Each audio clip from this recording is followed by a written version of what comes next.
We're just waiting for the members of our panel to enter the room. Welcome to Making Connections, the panel with myself, Alice Longley, Kate Stevenson, Macarena Campbell-Parter, and Joanna Cook.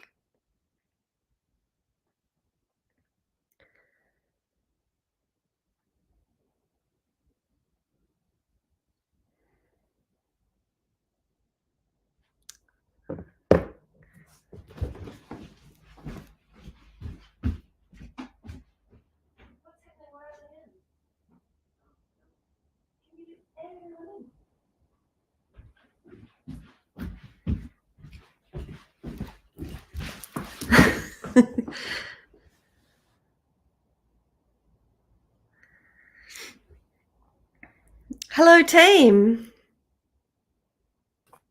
Hello. Oh, sorry, I'm just going to grab my glass of water. Just 1 second.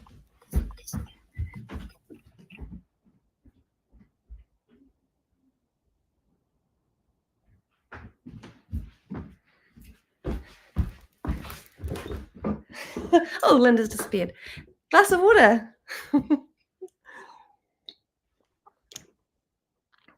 And is that Maka arriving? Hey, Maki! So here we are. Can you hear me? Yes, let's just do a check. Shall we just, everyone can say hello and where they are? Joanna? Kia ora, I'm in Aotearoa, New Zealand. Kate? Kia ora, I'm in Brooklyn, New York City. And Maka? Hola, estoy en Santiago. Hola. So here we are for our second panel for the Making Connections conference with Mapping Future Imaginaries. We're being projected into Kate's invention, which is a virtual exhibition space that holds creative work alongside a real-time theatre where we can meet and be projected. So we're actually being projected into the Old Folks Association Hall. So people who are in the site will see us inside the Old Folks Hall. And I just love the idea that we've all been there separately. So Maka, when Maka and I were collaborating together, do you remember Maka? What do you remember of the Old Folks Hall?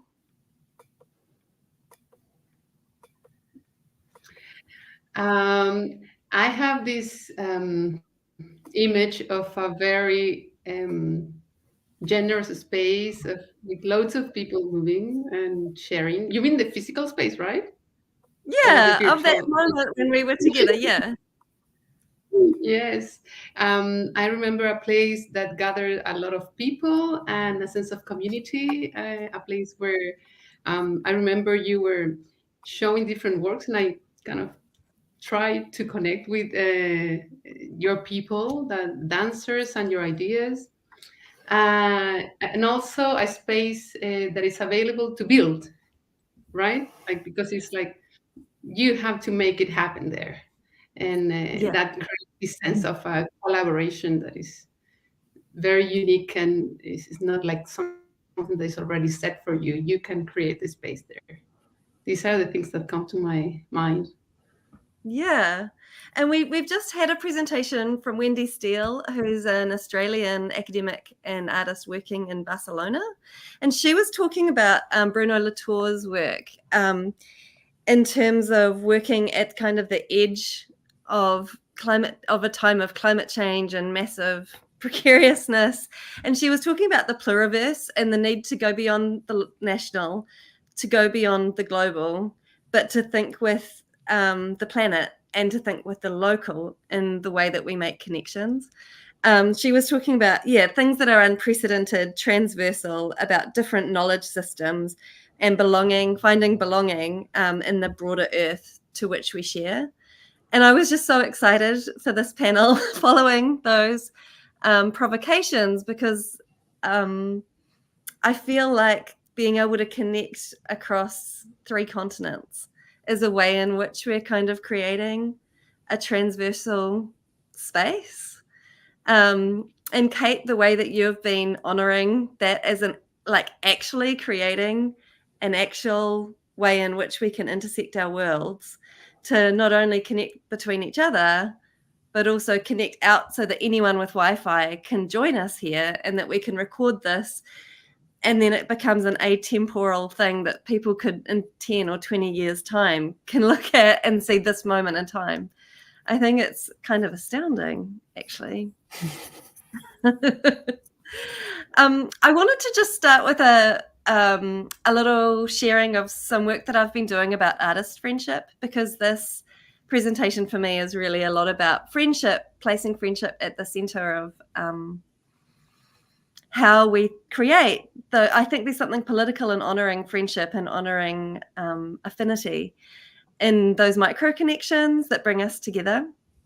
So I've been working with another Chilean artist, Francisco Gonzalez Castro, and we've been working on artist friendship, and I thought I might just share some ideas around artist friendship to begin. And then Joanna is going to share some work from her current creative research. And then Kate is going to share some ideas from her current creative research. And then Maka and I are going to have chats and ask questions and bounce ideas around. Does that sound like a good plan? And we'll run for just under an hour, I think. I think Linda Knight will come in at the end to bring in a couple of questions from her point of view from the Mapping Future Imaginaries network that she's building and creating. Okay, so I'll just share a couple of ideas about artist friendship, because that's really grounding my thinking for this panel today. All of us being friends and having strong connections in our, in our work, and crossing between our lives and our work, and knowing each other for periods of time. I've known each of you separately for different periods of time and shared lots of different practices. Okay.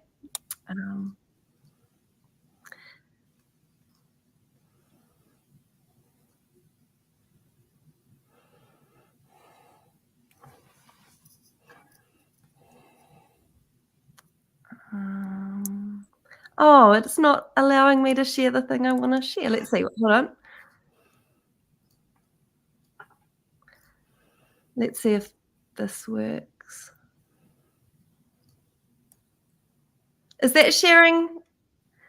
I can't see it sharing anything. Oh, it's not coming up. I might have to try it in a second. I'll just read the text. It's an artist book that's in Acrobat format, and it doesn't want to share it for some reason. It's not allowing me to share that screen. Okay. Friendship is something that allows your life to find its movement, something that allows your work to find its movement, something that allows work to travel across borders and bodies unpredictably.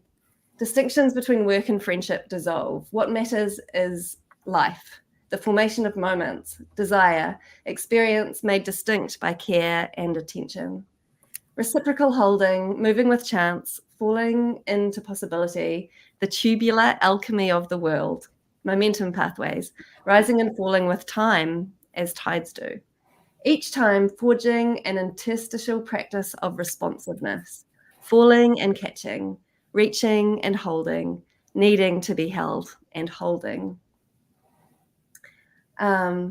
We are drawing these little things, these abstract things in notebooks, banks of stairs, our winter coats on, asking about the feeling of that graphite movement, a particular instrument for drawing, a particular line. We respond by describing the granularity of the light, and that's enough. And then the final line is, because friendship is not a recipe, it's a kind of embracing within the world. Okay, so that's just my little something I wanted to share, thinking about friendship and connectedness across borders. And Joanna, over to you.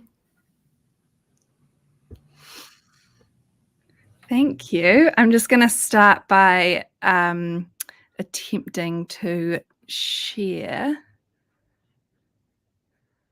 Okay. Oh no. Not you too. No, it's just I need to set up some permissions, apparently.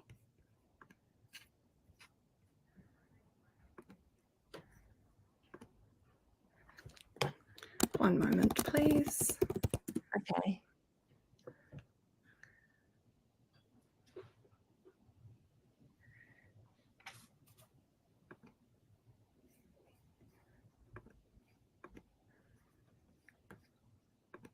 Okay, I might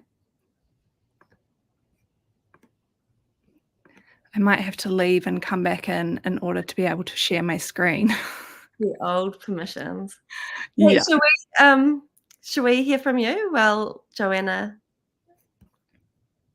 Yeah, I'm just quietly working out how to share screen as well. But let's do it live. So let's see what happens. Yeah, I think this whole thing of constraint and affordance, like how you find out how to do things by doing them, and that the technical is part of the artwork itself, like making the process the thing is actually really, really interesting. We have like this, like, if you think choreographically, we're all dance artists, and this thing of absence and presence and the reorganization of space is like, that's actually what we do. Okay, good. We can see my screen, so we're good. Your screen is, oh, yep, I think we're good. We're good. Yeah. Okay, great. I agree that the technology is part of the work very much. Yeah. And I guess I want to start by saying, Alys, you keep attributing a lot of lovely outputs to me, but in this world of complex technology, I just want to acknowledge that there's a very big team behind being here who have been working on this platform for probably, I could say, years now. So I just also want to acknowledge all those people who have brought it to life. And it is really exciting to be beaming into the Old Folks Association as well. I have a lot of memories of that space. And during the pandemic, when we had border constraints, being able to to share with you, Alys, in that space and have that space as a site for work to happen, even though it wasn't physically accessible, was really affecting. So yeah, I loved that space lives on today. So I thought I'd just share a little bit about what we do and how we think and what we're working on, as kind of just some tidbits to start conversations. Personally, I'm really interested in experiences that bring people together. So that kind of like connecting and friendships is kind of key to how I like to think about making and creating things. And I'm one of a number of founders of a studio called Dot Dot. Chris and Jacques, I think Jacques not here, but Chris is here in the Old Folks Theatre. And we formed the Dot Dot really to create experiences for physical spaces after creating a lot of work for screens historically. So everything from film to games, but we really wanted to, with what our collaboration of what Dot Dot would be and the collective of people we brought together about doing that in physical spaces. And so kind of that's meant immersive rooms where you can have these kind of affecting conversations with one another through how you interact in space. Often our work is presented with technology at its heart, but we start with the why and the goal of what we're trying to make together from kind of more what impact, what we want to put out in the world, or what collective of somethings. I liked that, Alys, what collective of somethings we could bring to the table. So some past work is the climate converter that's at Te Papa in the top left there. A project that is ongoing actually called Sound Lab, which is a way of playing with sound as if it has 3D form, which is kind of an ongoing R&D for us. Experiences that ask people to move. So there's one example there of people on bikes affecting the output on a projector. And also bottom left, kind of this is another immersive room which we kind of invite people to make and play within. So a lot of the work that we do is about embodiment, play, collaboration, site-specific storytelling, and we love to throw things into the world and see what happens, and then have a conversation with the people that are using it, which I think speaks a little bit to how we've been making this platform with Alys and Jeffrey as well. But when the pandemic happened, that really like stopped us being able to do a lot of that work. And we started to think about ways that we could do that online through screens again. And that is everything from ways to present work so that it's not, so it's something that you explore, that you have agency over, to using game engines for creating. We created a music video where we recorded dances remotely by not even being in the same country as one another. So kind of facilitating ways to make work and to create our own work during that time without being in the same physical space, which was really challenging, but was a period of creativity at the same time. And that kind of speaks to the world we're in now, which this was the first iteration of what we did. And we did it to bring our friends together from our co-working space, which was New Ink at the New Museum in New York City. Is an arts and tech incubator for all kinds of artists and studios looking to kind of use new technologies and think about what the impact of those new technologies in their work. And we really missed the community because that's kind of why we came here, was to find those friendships, and we found them and then they were gone. So this was the first iteration of what that was. And yeah, really about friendships, really about connecting again.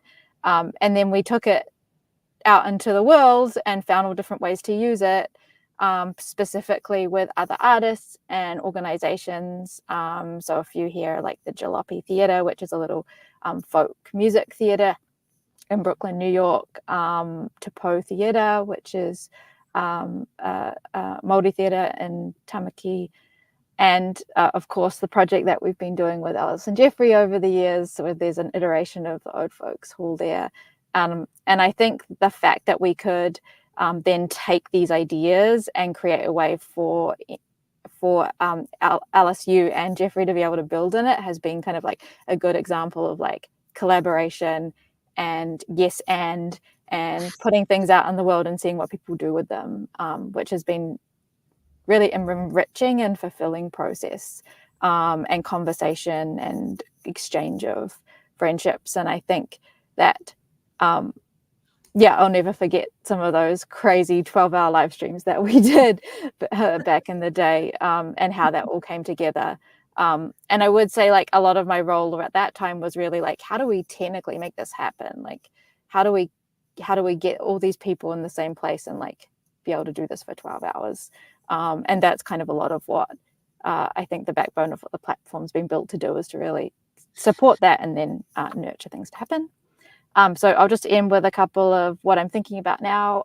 We're back in the physical world again. This is a project we did for Aotea Square, where we asked people to engage with digital buskers. So thinking about like the liveness of busking in digital environments and physical spaces. I'm very interested in this mashup of what is live, what is digital, what is physical, and how we interact with it.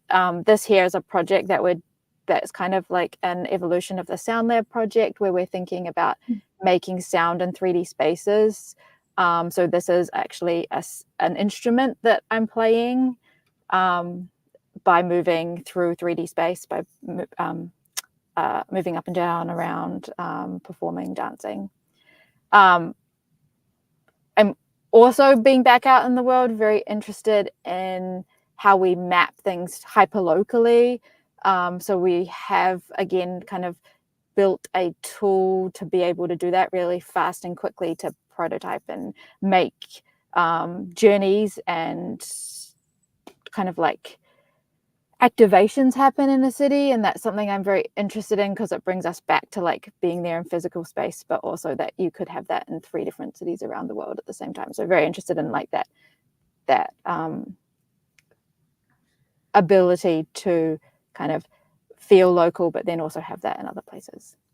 And then finally, this is something that we've been talking a lot behind the scenes of making this work with Alys and Jeffrey, which is really thinking about like, because we're a creative technology studio, we get asked a lot about the latest technology, and we do a lot of projects now that use artificial intelligence.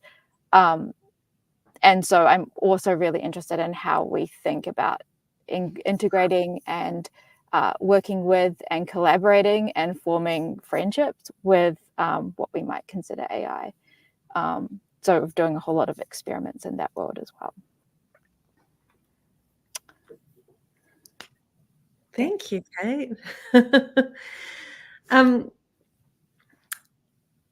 That just makes me think so much about the 12-hour live stream that we did in the last pandemic. And it's really moving to hear you talk about the travel of the platform, because we've been working together with you sort of through and thinking about how that's enabled connections, in our life, in that sense of not being breaking up, like literally breaking up isolation, and what that is, in terms of just being able to be as an artist. It's really profound, actually. And I wondered if we could pass over to Maka for a moment and see if she had comments, questions, or thoughts, especially because that was so amazing, because I'd been missing Maka so much, having been in Chile in 2019, and then that being such a precarious time in the history of Santiago, and then leaving, and then Maka bringing together her Explorer work, which was a collectivity of Chilean artists up and down Chile, and we improvised together with Pavle Heidler from Sweden, and we were there in the Old Folks with that community. It's a really amazing memory for me. So anyway, passing over to you, Maki.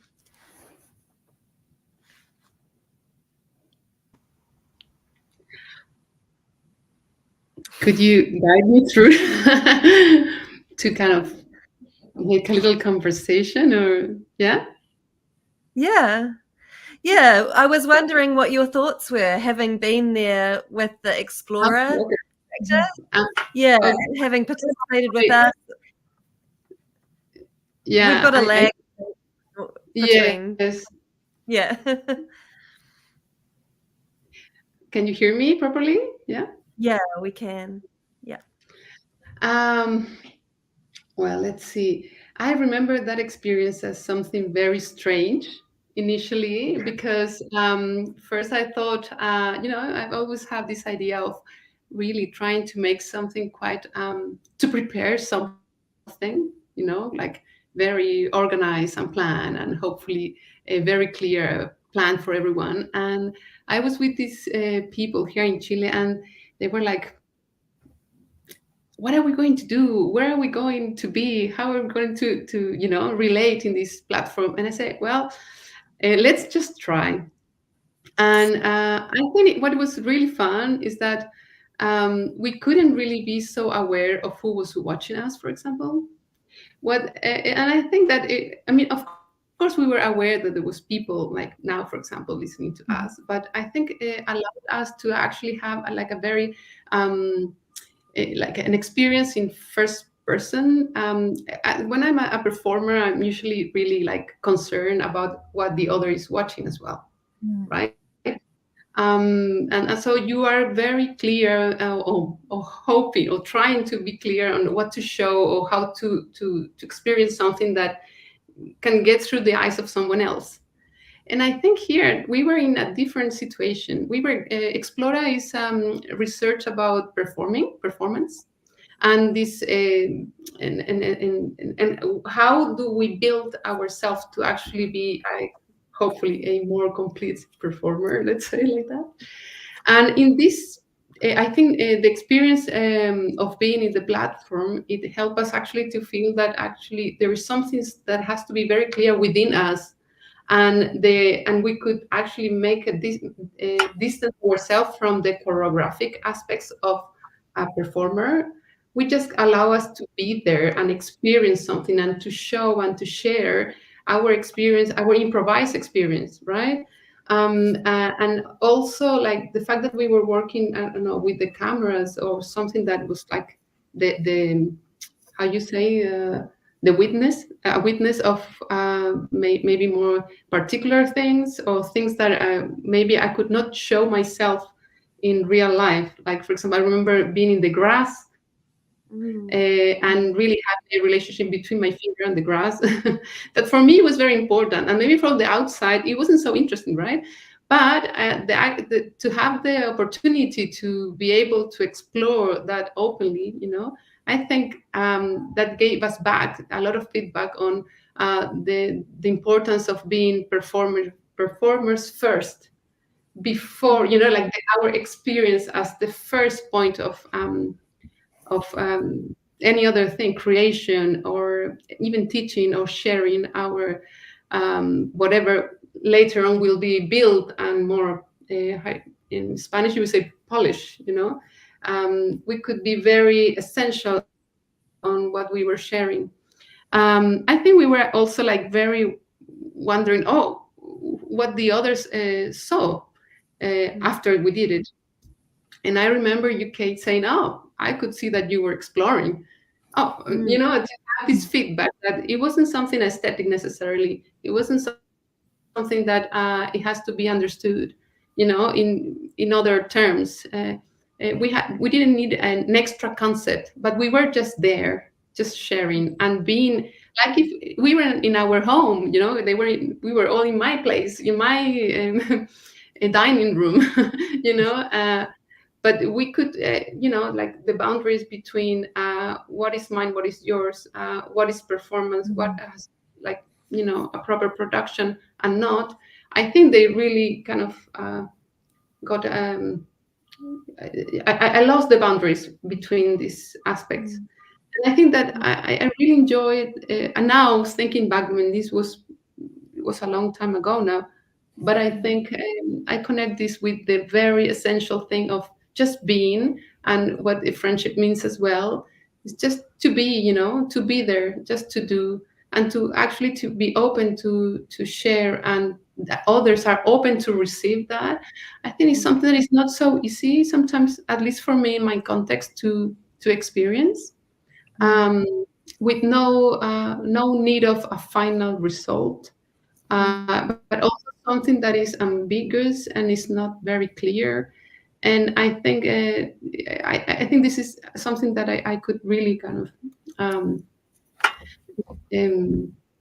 remember from the experience, and that I took with me, and we had this reflection with the others about how precious is that moment, and that is usually kind of close in the studio, but now it was in our home, in an open platform with people who was, open to share and to see, and also free to leave and to stay, which is also, I think, something very important nowadays. Like you're not constrained to a space in which you have to stay for any reason. This freedom, I think that also something very important. Maybe this is something that I can share. I can remember that. So what happened was we were being projected in the same live stream as this in the OFA. And so I was participating, and I was also kind of holding. So I was aware of what we looked like, and that Jeffrey had the screen up. So we had multiple computers in the space, and it was like amazing because we were in this chaos. Like we were in the old folks, but the old folks that we were in was different to the old folks that we'd modeled for the site. So the old folks that was being modeled in the site, like the one that's happening now, is really clean. But the one that we were working in was just full of cables and multiple computers and multiple cameras. So you could always check the work on another screen. So I had this weird thing of like being able to look at our screen divided into this grid structure. And I could see Maka in the grass doing this very fine work, just attending to the environment. And then next to her was, I can't remember the name of the artist, and I think Maka's screen might have paused for, there you're back. There was another artist who was in the south of Chile, Maka, who we were collaborating with, and he was like in a garden. He was in a completely different part of Chile, zooming in, maybe from near Valparaiso, which is like 2 hours towards the coast. And so we had different geographies of Chile. And then we had Pavle was doing something with sound and voice, Pavle Heidler in Sweden. And I was like trying all these aesthetic things that were really stupid, and I think were like artistically quite terrible, but it sort of didn't matter what we did because the grid structure meant that everything was balanced. Like what we were really performing was our connectedness and our simultaneity and that sense of geography and just that we were bodies present in the world together. So even though I was making probably terrible art, it was alongside Maka's very fine sensitive, attuned art, and then Pavle's very kind of thoughtful, also minimal, but also, and that thing of the performance it's almost like there's nothing. The only bad thing you could do is hurt each other, or like, I don't know, like you're being alive, and by sharing your aliveness, you're doing the work. And that sense of safety that the dot platform held us in our different kind of experiments. I think Jeffrey's just going to send Maka back in. I'll just talk to the technician and make sure. Oh, here she comes. Hi, Maka. I was saying that I love the precariousness too. This thing of absence and presence is actually the real work. Like Joanna disappears and returns, and then you disappear and return, but we're here. That in that time where we did the Explorer experiment, it was like it didn't matter what we did, because it was our presence that did the work for us. It was us taking the risk to be alive in this experimental virtual world together. And now it's like, even though the experiments that I were doing probably looked like artistically really ridiculous and stupid, because I was trying to play with various things, that kind of like effort towards making something aesthetically interesting, even if it failed, like you're making a failed attempt and you're alongside Maka in Chile and Pavle in Sweden and Kate, that is really beautiful as a memory. The aesthetics of it are really irrelevant compared to the sense, the presence and the simultaneity and the imaginative, like Kate was saying, throwing things into the world and seeing what happened and creating game engines for creating. I love how we've over the years, like with each of you, we've been like, I've been working with each of you, with Joanna, with you, Maka, and with Kate, to create these engines for creating and throwing things around and seeing what happens. I just think the attempt, like looking back over it, it's really the imagination of making yourself vulnerable is so powerful. And with that, should we? Oh yeah, Kate, and then we'll hear Joanna's presentation. Yeah, I just wanted to add that I think that like now when we consider like doing an online thing, or that often it's like the exact opposite of that. It's like pre-recorded or highly produced, or like we don't want to see any technical, so we're gonna like de-risk the whole experience, which means it's just akin to like watching a film, or it loses what you get from, I guess, being in a space live with performers. And I think what you guys were doing in that space during that 12-hour live stream was really like felt like you were closer to that being in person again, because it was like you were witnessing these connections happening, and it wasn't like trying to be something that it wasn't. It was like just very like serving something up for everyone to like just witness, which was really beautiful to be part of. So I think we've gone in the opposite direction with a lot of work, I think, since then, and it was refreshing to see those connections. When I'm teaching, I'm talking so much at the moment about that which we can't imagine beforehand. Like, that I want to create teaching spaces for my students where I can't imagine what they're going to do, and they get to just do something that's completely pushes me, and wanting to always make space for that. And so I think, like, thinking again about Wendy's presentation that went before us about ecologies and like rising to meet this moment of global precariousness, ecologically and stuff, like that thing of making kin and different knowledge systems and embracing the pluriverse, where you experience knowledge systems that are outside your own. It requires a kind of that rawness that you can't have imagined it before you do it. So I think there is something kind of political about that we can work in a virtual space that has that kind of like Maka was saying, we had no idea how we were appearing on the screen. We couldn't know. Like now, like Joanna had no idea there'd be a permissions issue. Like you can't know that until you're there. And we had time zone issues because Linda, I think we calculated the time zones before daylight savings shift in the USA. And like, so all the time zones shifted between us calculating them and the thing happening. But then if you think, well, that is the thing itself, the absence and the unexpected presence, that is that's the work that we're kind of working toward. Talking about work that we're working towards, Joanna, let's see, can we see your work? Let us take two with this. I'm going to do the... Okay, can you see a black box? Yes. Yes. Okay, wonderful. So, this is the project that I'm going to talk about is kind of big of a part of a bigger project, my PhD research.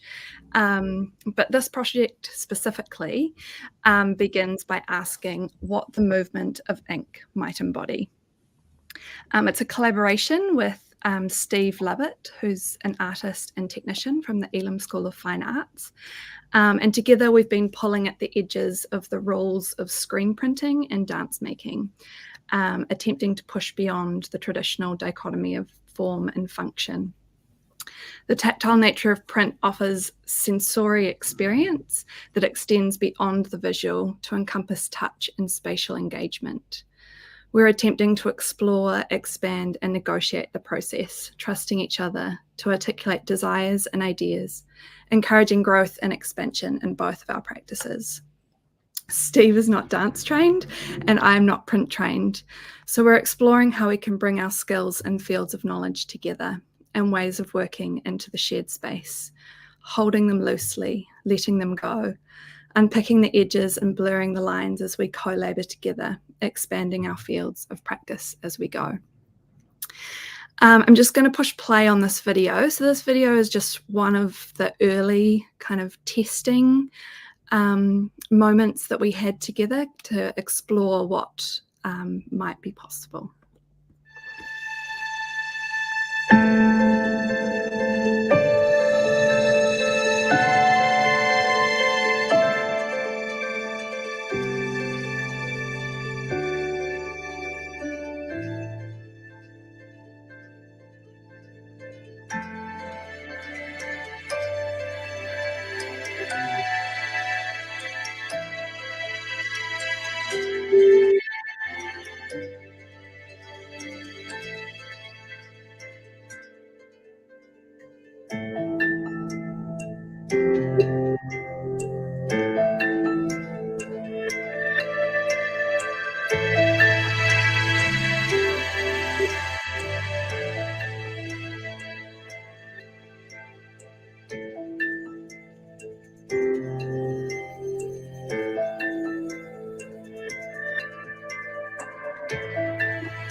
So our conversations began over coffee in the print lab at Waipapa Te Mata Row, the University of Auckland.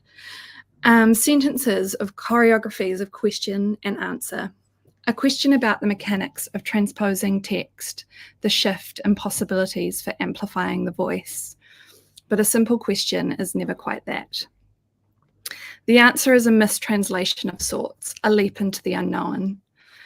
As our conversations unfolded, we moved further away from the legible certainties developed through Steve's 30 years of print knowledge and my cumulative understandings of dance making, entering an expanded field for us both. Our co-labored response: we can try and see what happens.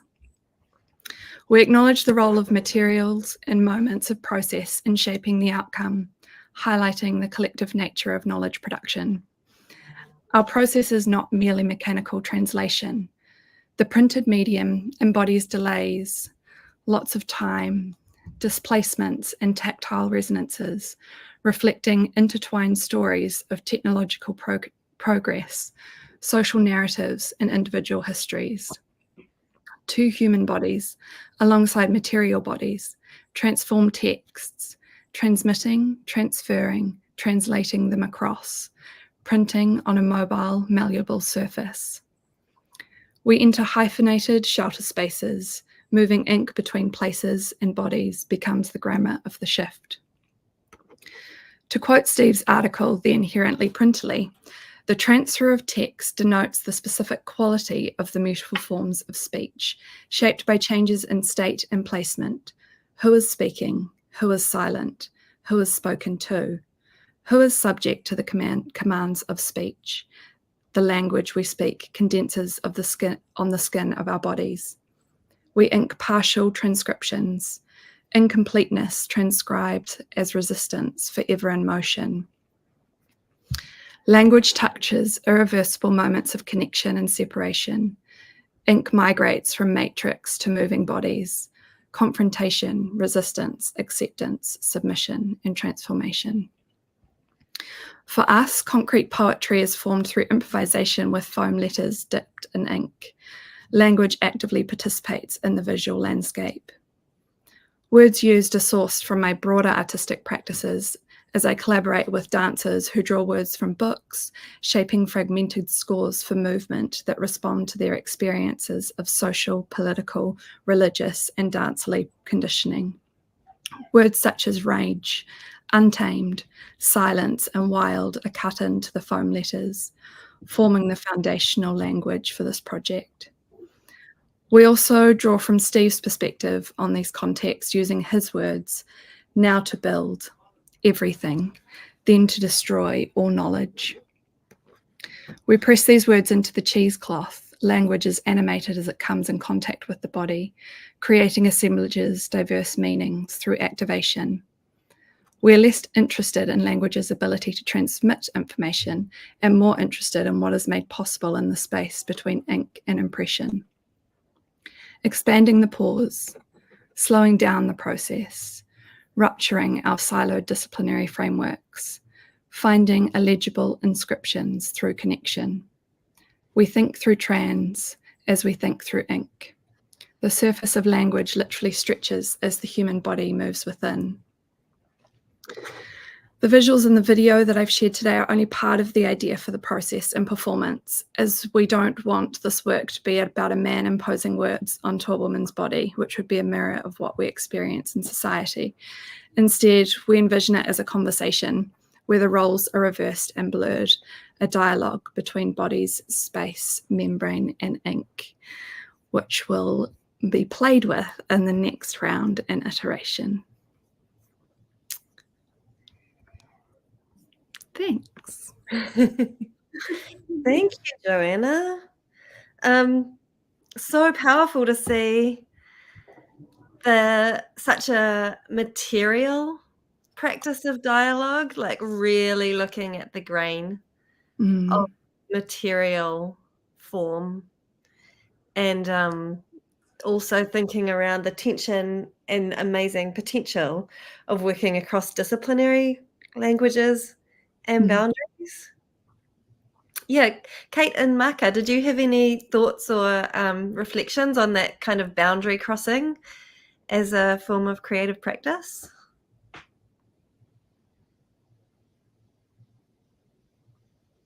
Oh, Kate, I can't hear you. Sorry, I was muted. Joanne, I think it's so interesting whenever I see like these kinds of interdisciplinary collaborations, and I think like I have so many questions, like what happens to the artifact of what if that's a conversation, or what you call that process, and kind of the conversation itself, like how that unfolds. Like it feels like it feels like that was shot for a camera, but I can see like being in the room seeing that happen live would have like a whole new like level of meaning, and as a viewer, like what that also means for my presence there as well. So I feel like there's so much potential to develop that like form of conversation. Yeah.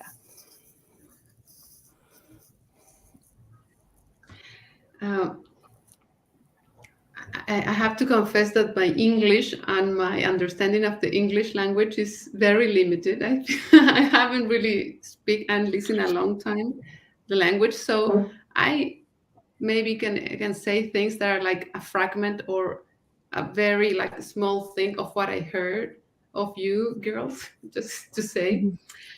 Maybe I made this up, or maybe you say that, Joanna, but I wrote down slowing down the poses. Did you say that? Did you say that? Right? Or did I create slowing down the process? the process? I heard the pose.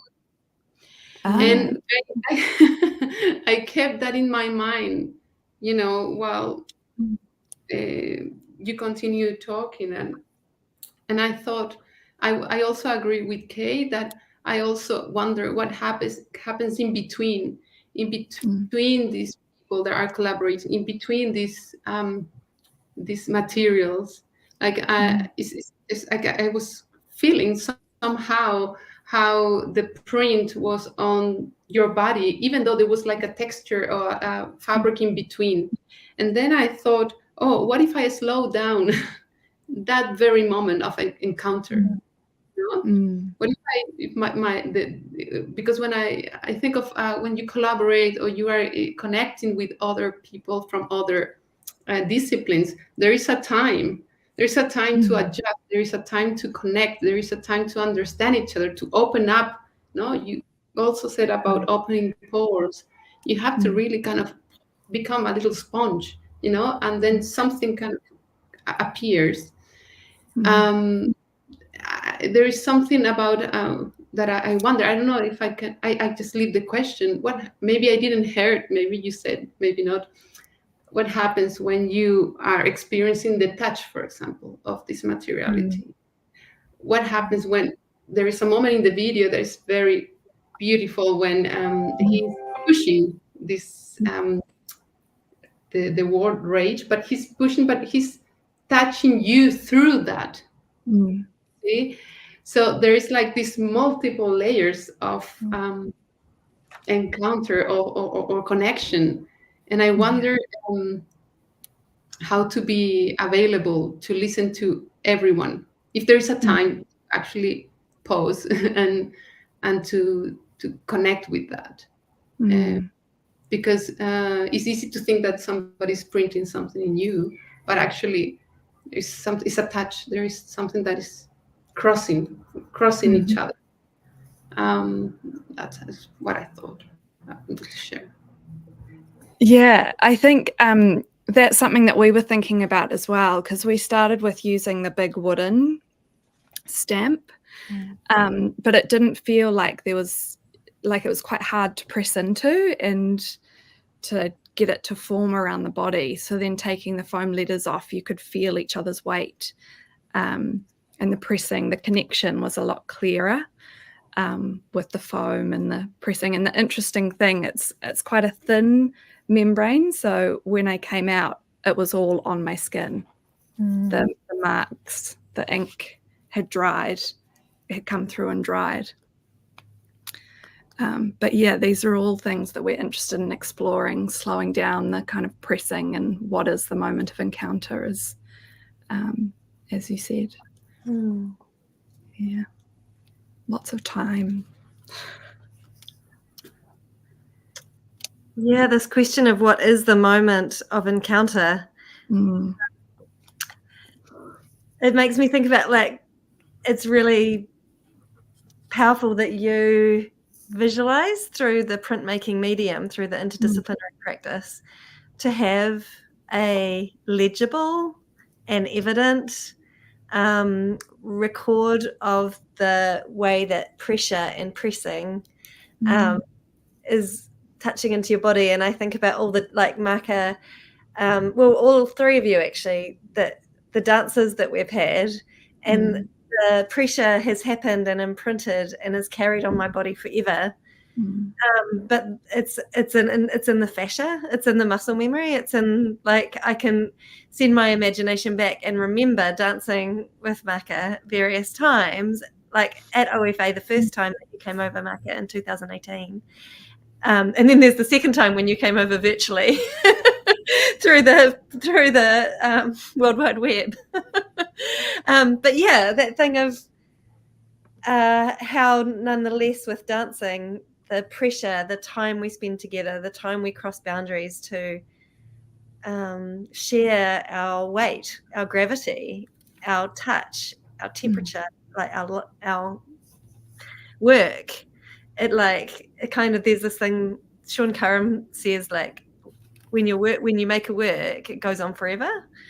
And I always teach that to my students. You know, they think the assessment is the thing that's important, but, you know, thinking from a te reo Māori point of view, or another point of view, actually what's important is you've started something, you've invested your energy, you've created relationships, you've moved work into the world, and it's going to keep traveling with you even when you don't realize it.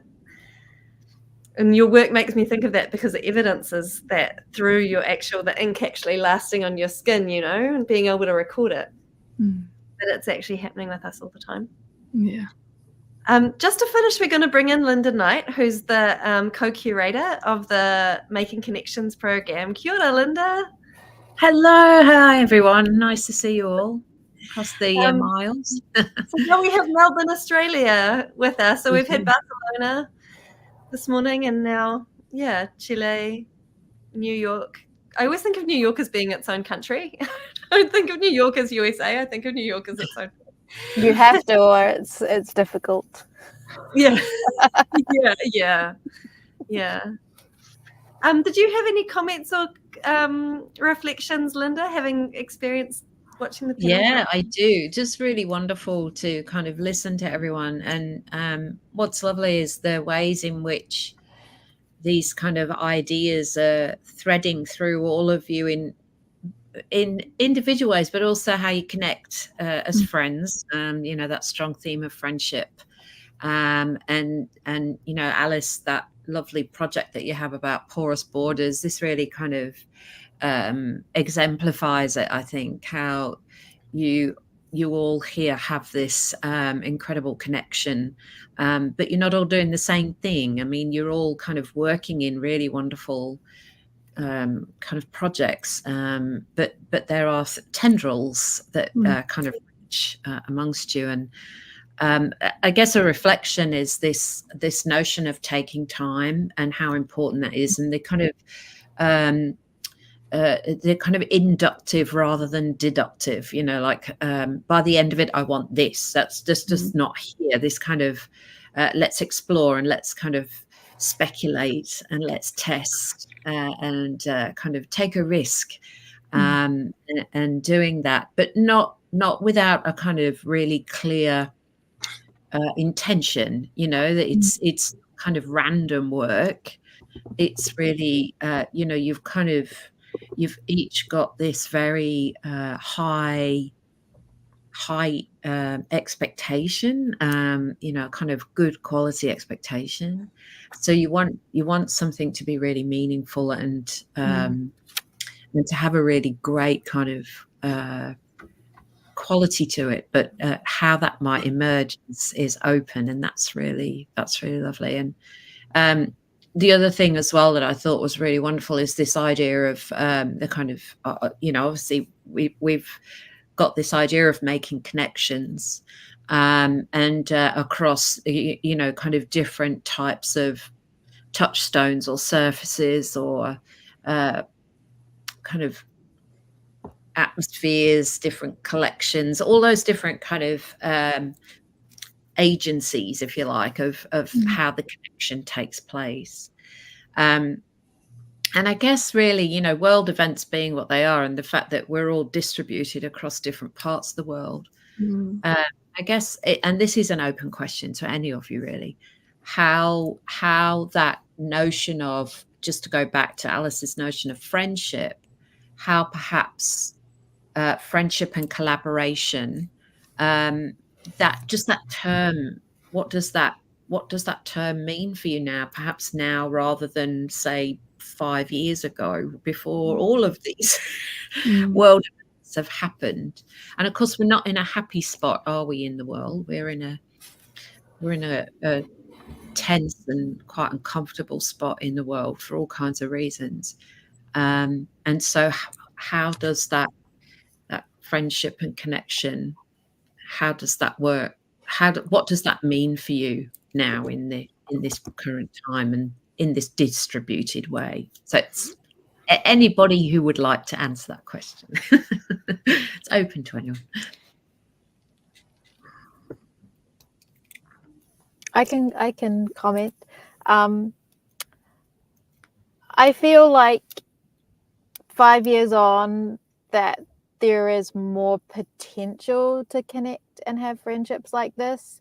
I think as a creator, I left Aotearoa and didn't like the kind of work that I do usually shows up in physical spaces. And so like, although I still like chatted to people or like checked in with people, I didn't think of collaborating in the same way being in different countries.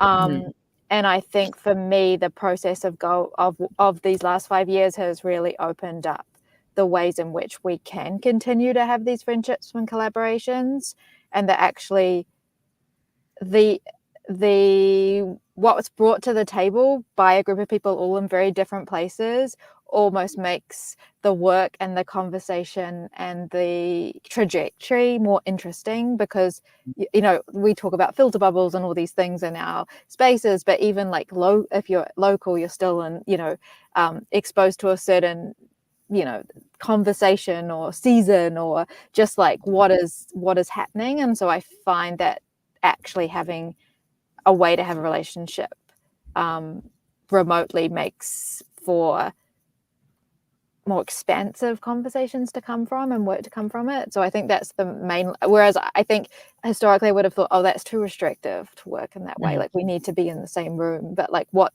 does not being in the same room, what does those affordances bring to the work, I think is the way that I now think about it. And we've continued to collaborate as a result, I think.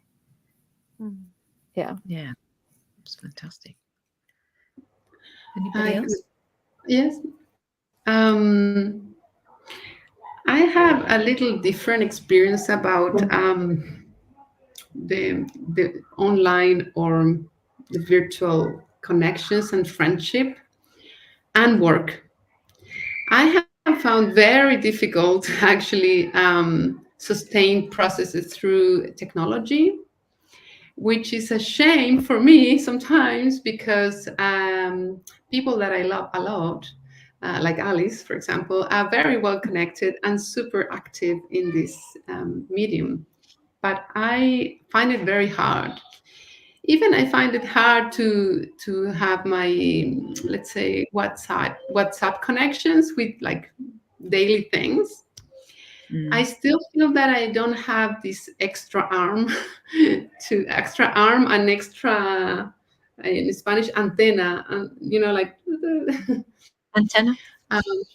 Yes, to be connected all the time, or to have the actual concentration to be fully on these processes, because I get very tired. But there is something different that happens to me, which is I feel that I'll give an example. I realized just this weekend, talking to my partner, and said, "Oh, when did you get that message?" And I said, "Oh, about 3 days ago." "Why don't you reply?" And I said, "I haven't really had the time yet to reply." And then it was the question, like, how do you sustain your friendships if you don't reply immediately, for example? How do you sustain work if you don't reply immediately? And I said, well, I trust that this is the time and the presence that I can offer to everyone around me. And I think as long as I'm honest and I can say, oh, you know, I'm not very good at this, you know, I think this kind of this sense of a secure space and trust space goes beyond technology and goes beyond whatever thing I do. And if I feel happy and comfortable to actually be working with some people, for sure, I'm sure they will be friends in some level, you know? And I really feel that, for example, what like I see Kate now, we haven't seen each other for a long time, and we only have seen each other through, you know, these platforms. And but I feel that we have been together somehow. There is something very more related to my you know, affections and my emotions that are kind of connected to this moment now. And I feel that there is something that I do my work because I love my work. I dance because it's what I'm for. And this is how I feel for my friends too. Like I want to be working and be friends with the people because I feel, if I feel in a secure and in a space where I can trust and I can be myself without trying to make, you know, any extra persona to be part of something, that's enough. And I'm happy to have processes that are like 3 years long, or to have processes that are, you know, that fail, let's say, because there is something else that keep me connected to these people. And if it doesn't work artistically, I know we can go and have a coffee and we still will have like a super nice, you know, exchange. I think this boundary between friendship and work or art in this sense, it's just like is again, is also something that for me is very like there's no clear boundary. Of course, we have the intention, as you were saying, of doing something, but we are open to actually accept that sometimes we can make it, and sometimes, you know, it can become something different, and that it can, you know, there is something there that is like to go back to this humane existence and understand how you are, you know, how you are, and how we can, you know, work with this, of course, with certain limits and boundaries. But I think to be vulnerable, honest, and present also means to accept and embrace all the context that is around your work and your life. So yeah, this is what I could share with you. Fantastic. Some deep thoughts there. And it's not straightforward, is it? I think we're kind of almost out of time, but do you have anything that you'd like to add, Alice, before we go to our next? Yeah, for me, it's actually life itself. Like it's like the survival of my work, because I'm terrible at making work alone. I get really curious when I feel affection, and like, say for Maka, we might be in different temporalities, and we've talked before about how we move at different speeds. So Maka is slow and deep, and I am like fast, but often I'll miss something. And so I always feel when Maka and I work together that it gives like the gravity that I get from that.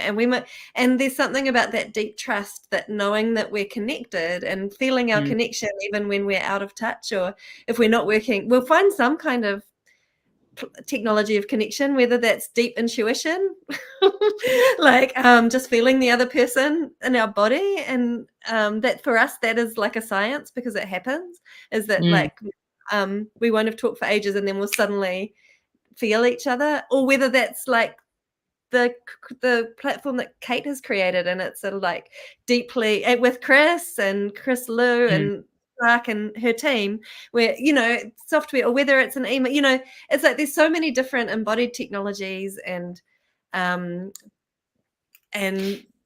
letters across, you know, I can write a letter and it might take, but that ability to be able to share work with a friend is really different to share work with somebody who's just like general audience. Like I really make work for my friends in a way. I think my friends are my first audience, or my first like inspiration. and my creative friends. And I think it's for me, it's kind of a sacred thing that the people that you create with, they hold you as you're at the edge of your vocabulary in that space of what you're able to do. So I just have so much gratitude. Joanna also just wanted to send a massive thank you. She's off to teach a group of first year students darts technique. So she's teaching and she says, thank you. It's been wonderful to see everyone and make these connections. And she was really, really happy to be able to share this morning. And so am I. Yeah, thank you. And thank you, Linda, for helping curate for our work together, curating this moment. And it's really special to connect with Maka and Kate together, and you, Linda, all of whom are really important collaborators for me. Yes. Well, me too. Feeling is mutual. So I think I think we should probably conclude so that we have a bit of time for in preparation for Denise. And thanks everyone who's here, and please have a great look around because there are some fantastic creative works through the site, and it just looks amazing. And we must say thank you to Jeffrey Holdaway as well for all the technical wizardry. And he's right behind that door in the background if you went through the bookcase. Always just doing such magical work. Thank you, Jeffrey. I'll shout it so him. So thanks everyone, and thanks for coming. Mwah. Thank you. Thank you. Ciao.